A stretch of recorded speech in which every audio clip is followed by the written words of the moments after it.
Yeah, guys, what's going on? Oh, what a week. It has been a week. Gonna be a short video, going to go ahead and preface that. I don't know, man. Last Sunday, I just started feeling kind of crappy, just one of those days, just really feeling crummy.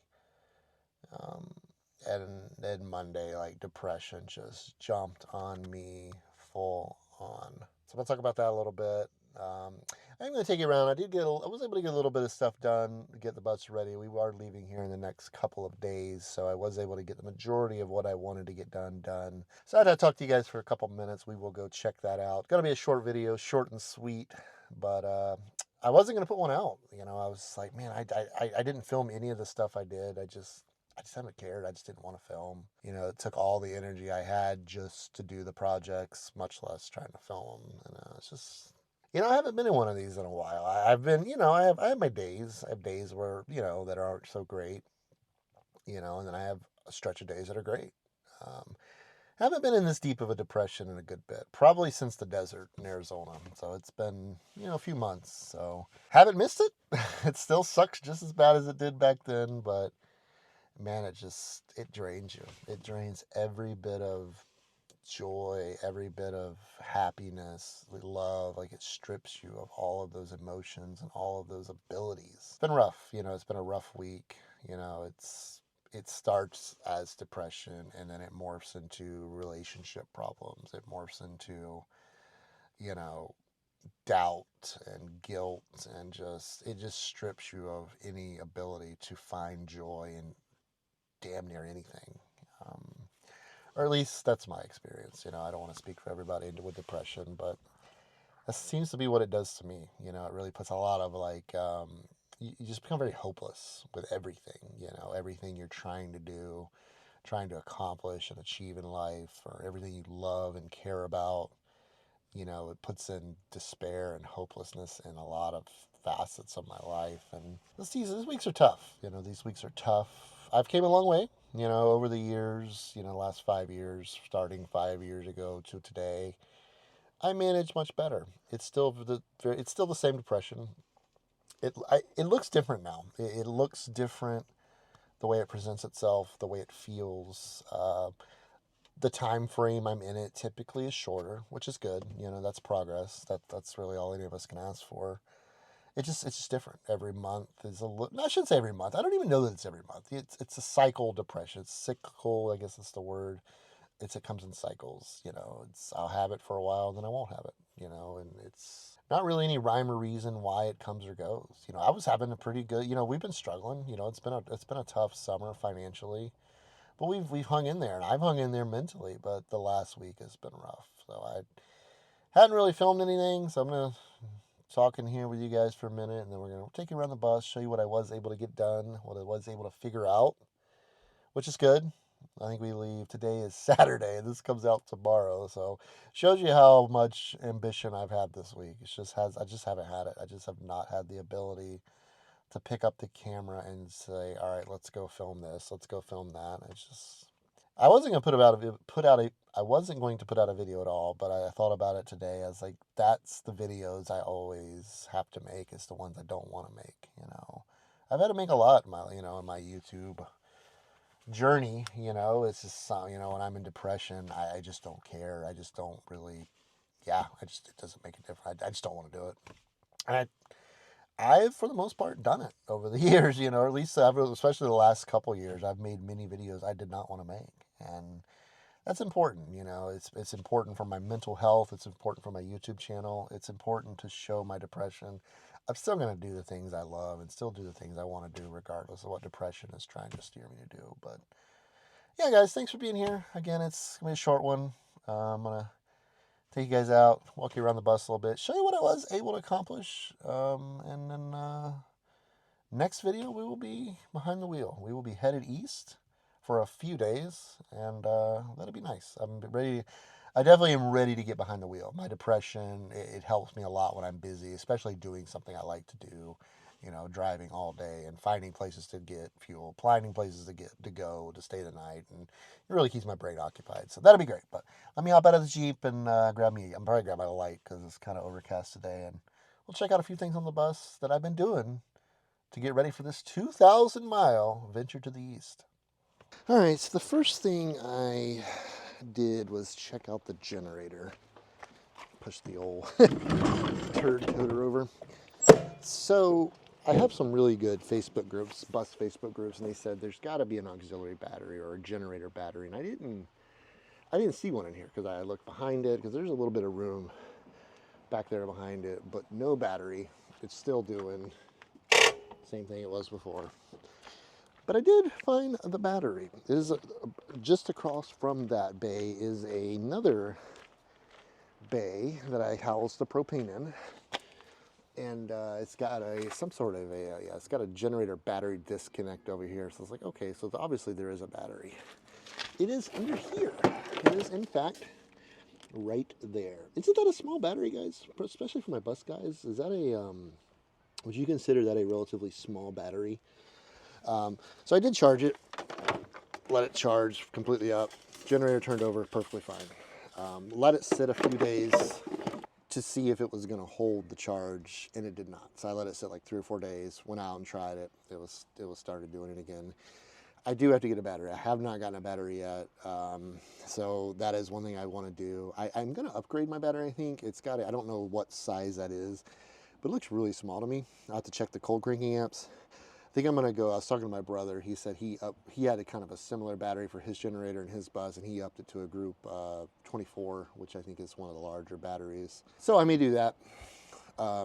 Again, I don't use this thing a lot, but when I do need it, it is nice to have the generator because, yeah, I was glad to figure it out. Not a big deal. Battery, I mean, it's one of those things, it sits idle more than it gets used. So the batteries just, yeah, they don't get used. They don't hold up very long. So got that figured out. That was a good thing because when we leave here, it is going to get hot, and we do have a ton of solar, but it's like today it's overcast. So we will probably need that at some point.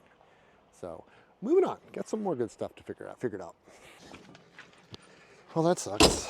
I thought I had my light figured out, my turn signals. So yeah, the other day I came out here and started messing with it. I figured, I had a bunch of people tell me most likely it's a ground issue or it's a short issue. So I got to digging around back here. And on this tail light right here, there's a bracket on the inside that bolts it on. So I pulled it off. It looked like something had been chewing on the wires. And as soon as I messed with it, it's right back there, it started working. But now it's not. Oh crap. Yeah, the other day, I swear, it wasn't working. I came back here, started fumbling with this light, and within a few minutes, it was working. I mean, it started working and it worked fine. What I did, I taped up the damaged wire and threw it back on there because I didn't know what to do. It started working, so I guess I got more to investigate there. Yeah, I was really excited to show you guys that this was working fine a couple days ago. Damn it.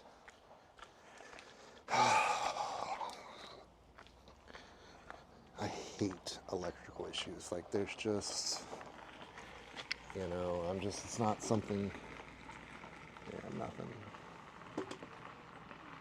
Crap. Oh, that sucks. I was so excited to show you guys that. I was like, I got this figured out because I found it relatively easy. I was like, literally walked right to it. First thing I really messed with, well, I shouldn't say that. I've fumbled around in the junction box quite a bit. I surely thought I had that figured out. I don't know what I'm gonna do with that. Anyways, so yeah, I'm pretty much good to go. I learned I have a oil reservoir here. I've never had one of these, an oil so what it is it has a little valve here for engine oil, and it holds 7 quarts. Actually, I think it holds like 8 quarts. And if you get low on the engine, which it is a little bit low, you just turn that right there. It's got a glass where you can see the amount in there. I thought it was cool. I've never had a vehicle that had that before. Pretty healthy there. But I do want to buy some oil. 1540 is what I have found. Obviously it's written right there, but most folks run their Series 60, so I'm gonna probably end up going some Shell Rotella, and I need to buy a gallon just to keep on hand. When you're striking out across the country like that, you want to be prepared for as much as you can be. Damn it, man, I'm frustrated about that.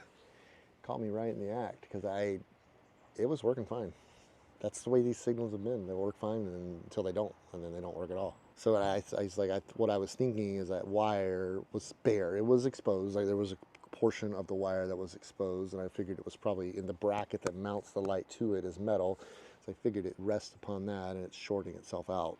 Apparently, I got some more to investigate. Because, yeah. Oh yeah, one more thing to show you. Because I got my lights working, I was able to put my light kit on the Jeep. I did that yesterday. That was a pain in the butt. That was much more of a pain in the butt than I thought it would be. Because it's really silly, simple instructions. I basically pulled the taillight, each side. This is the main side, and there's a little box that comes with it that basically you just plug right into factory wiring on both sides. So I had to run, is basically everything's here. I had to run the wire underneath the car over to there for that tail light and turn signal. I had to figure out a place. It said mount the box behind this light, but there's literally no room. And I tried for like 30 minutes to figure out a way to fit it in there with it. So I ended up tucking it down through the opening here where I had to run the wires. So I had to run a set of wires and plugs and harnesses over there for that light. I had one there was set for this, and the wiring to the front of the Jeep had to be ran from there underneath all the way over here. And it was substantially hard, and I've done this one time before, and it was relatively easy, and I mounted it right there. So that's like a little four-way. A lot of people run 6 pins. This works for me. It does everything I need it to do. But running the wires on this thing was a pain in the butt. I was either dealing with like something that was hot, exhaust, oil pan or something. There just wasn't a lot of room to run it under there, but I did eventually get it up here to this area. Got it grounded, got it hooked up. I don't even need to plug it into now. Damn it. I wonder what else it could be. I feel like the problem has to be related to that back there, because it wasn't working, and as soon as I messed with that, it started working. Something tells me the issue lies back there somewhere. I just don't know what. And it's really hard to get to that back there.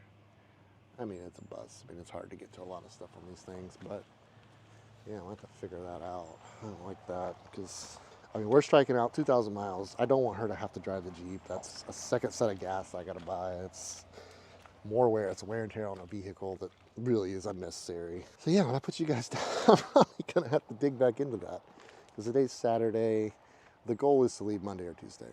So I got to run that time, and I need to get a battery, put that in, which that should be no big deal. Probably gonna go with Walmart.